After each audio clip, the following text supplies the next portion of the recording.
ہو اور یہاں پر آوازیں جو ہیں وہ نیچی ہی رکھنی چاہیے۔ جب آپ روضہ مبارک کے پاس پہنچ جائیں گے تو سب سے پہلے جو ہے آپ نے صلی اللہ علیہ وسلم کی قبر پر سلام پیش کرنا ہے، الصلاۃ والسلام علیک یا رسول اللہ۔ اس کے بعد جو ہے قبر آتی ہے سیدنا ابو بکر الصدیق رضی اللہ عنہ کی، یہاں پر سلام پیش کرنے کا طریقہ ہے السلام علی خلیفۃ الرسول ابی بکر الصدیق رضی اللہ عنہ۔ اس کے بعد جو ہے آپ سیدنا امیر المؤمنین عمر بن الخطاب رضی اللہ عنہ کی قبر کے پاس پہنچتے ہیں، یہاں پر سلام پیش کرنے کا طریقہ ہے السلام علی امیر المؤمنین عمر بن الخطاب رضی اللہ عنہ ورحمۃ اللہ وبرکاتہ۔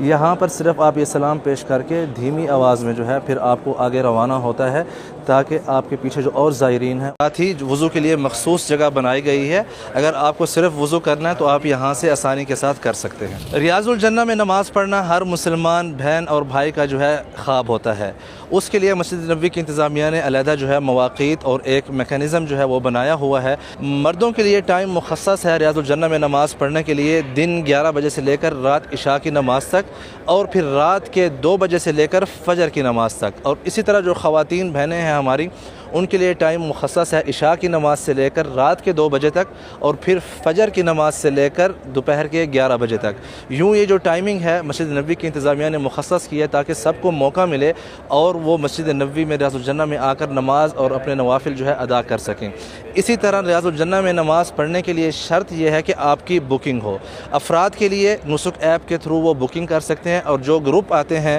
گروپ لیڈرز کے ساتھ، کمپنیز کے ساتھ گروپ کی شکل میں، ان کے لیے ان کے گروپ لیڈر جو ہے وہ ذمہ دار ہوتے ہیں ریاض الجنہ میں بکنگ کرنے کے لیے، اور دونوں کی انٹری جو ہے علیحدہ علیحدہ پوائنٹ سے ہوتی ہے۔ افراد کو 364 نمبر گیٹ سے داخل ہونا پڑتا ہے ریاض الجنہ میں نماز پڑھنے کے لیے، اور اس کے لیے ان کو نسک ایپ کے تھرو اپنی بکنگ کرنی پڑتی ہے۔ جب یہاں پر یہ لوگ آتے ہیں تو سب سے پہلے یہاں پر جو انتظامیہ کے افراد موجود ہیں ان کی بکنگ چیک کرتے ہیں، ٹائم اینڈ ڈیٹس، اس کے بعد ان کو آگے کی طرف جو ہے بھیجا جاتا ہے۔ جب افراد یہاں پہنچتے ہیں تو ہر فرد کا جو بار کوڈ ہے وہ ویریفائی کیا جاتا ہے تھرو ان کے پاس جو جہاز ہے اس کے ذریعے۔ اگر اس سسٹم نے اس بار کوڈ کو ریڈ کر لیا تو ان کو اجازت دی جاتی ہے کہ آپ آئیں، ادروائز کیا ہوتا ہے کہ سم ٹائم کچھ لوگ ٹائم سے تھوڑا پہلے آ جاتے ہیں تو ان کو یہاں روکا جاتا ہے تاکہ جس بندے نے جس سلاٹ کے اندر اپنی بکنگ کی ہے وہ اس سلاٹ کے اندر جا کر اندر نماز پڑھ سکے۔ اسی لیے آپ سے گزارش ہے کہ جب بھی آپ ریاض الجنہ میں نماز پڑھنے کی خواہش رکھتے ہوں تو کوشش کریں کہ تھرو پراپر چینل آئیں، نسک ایپ میں اپنی بکنگ کریں، اور پھر اس کے بعد اپنے مقررہ ٹائم سے 5 یا 10 منٹ پہلے پہنچیں۔ جب بار کوڈ ویریفائی ہو جاتا ہے تو جن زوار کرام کو آگے جانے کی اجازت ملتی ہے ان کے لیے یہاں پر انتظامیہ کے افراد کھڑے ہیں جو کہ ان کو شوز بیگ ہیں وہ دیتے ہیں تاکہ اپنے شوز جو ہے آپ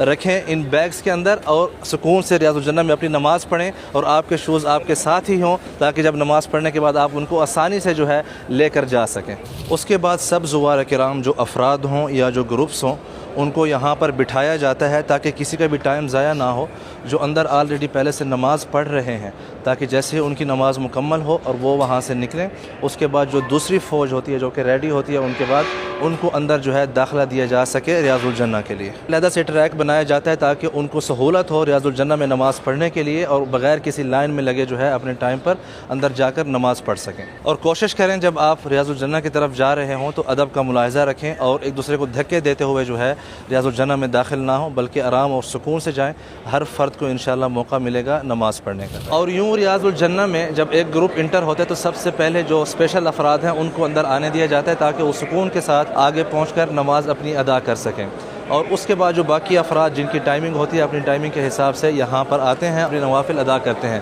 ابھی جو پہلا گروپ تھا وہ نماز پڑھ کر نکلا ہے تو ان کے پیچھے جو ہے پوری ٹیم